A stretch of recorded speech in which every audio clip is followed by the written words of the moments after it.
So, even with a slow news cycle, a few Galaxy S26 Ultra details just surfaced, and they're more important than they sound. Let me explain. What's up, guys? Mr. Phonova here. So, first up, OnLeaks dropped a video showing the S26 Ultra in white and black. And yeah, some people are already running around saying these are real production units. Well, they're not. These are dummy units. To be fair, they're pretty well-made dummies, but dummies nonetheless. How do I know? Simple. Just look at them. They look cheap. And here's one giveaway.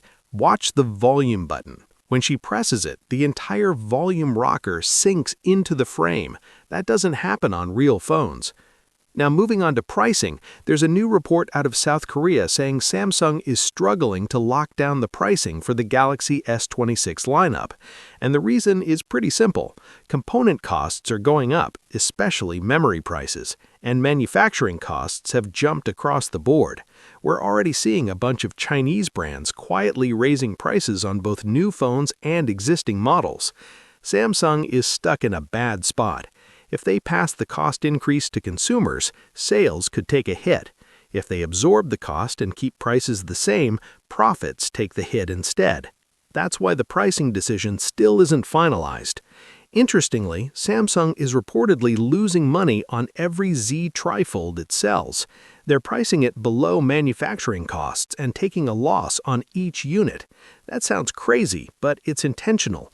The goal there is to flex technological muscle, not make money, which is also why the phone is launching in very limited numbers.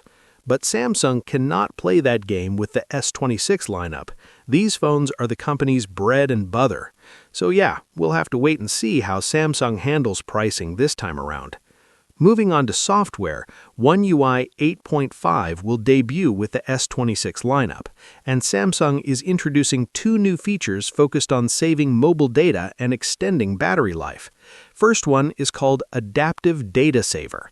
Basically, once enabled, it reduces data usage in social media apps by loading videos only when you actually tap on them instead of preloading everything. It can also stop autoplay. So if you're never going to watch that video, your phone won't waste data loading it in the background. Most people have unlimited data these days, but for users who don't, this feature could be genuinely useful. Second, One UI 8.5 adds a network battery saver, and this isn't the same as the usual battery saver. This one uses AI to limit network activity when you're not actively using the phone. Think about it. Social media apps constantly ping servers in the background. If One UI detects that your phone is idle, like when you're sleeping or not touching it for hours, it can reduce how often those background network calls happen.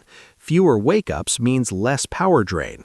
This is one of the most effective ways to reduce idle drain, and One UI 8.5 finally gives you an option for it.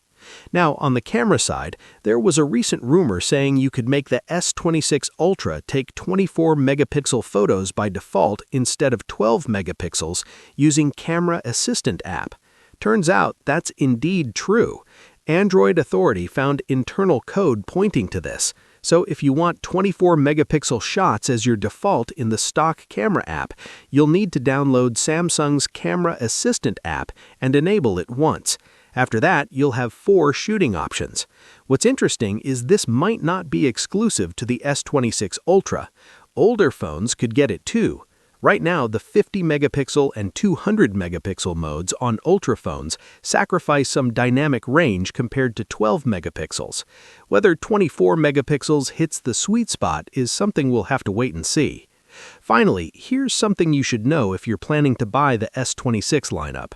Look, we all know these phones are getting built-in magnets for proper Qi 2.2 support. That means magnetic charging, magnetic accessories, the whole MagSafe style experience. But here's the thing. MagSafe on the S26 Ultra is only a real upgrade if you're someone who uses the phone caseless. For everyone else, this might not matter much at all. Zen Mobile actually did a solid breakdown on this, and yeah, they're spot on. If you're planning to throw a case on the S26 Ultra, it has to be a MagSafe compatible case with magnets built into the case itself. If you use a regular silicone case or a rugged case without magnets, you're basically blocking the phone's internal magnets and breaking the entire magnetic accessory experience. Which means for most users, nothing really changes. You can already slap a magnetic case on the S25 Ultra and get MagSafe style support today. Yes, the S26 Ultra does bring faster wireless charging, but that speed bump comes from the Qi 2.2 standard itself, not because Samsung moved the magnets inside the phone. So yeah, built-in magnets are a big deal only if you don't use a case. If you do, the S26 Ultra isn't suddenly going to feel magical just because the magnets are internal now. Quick heads up, watch more tech videos on our channel. And don't forget to subscribe for daily tech updates.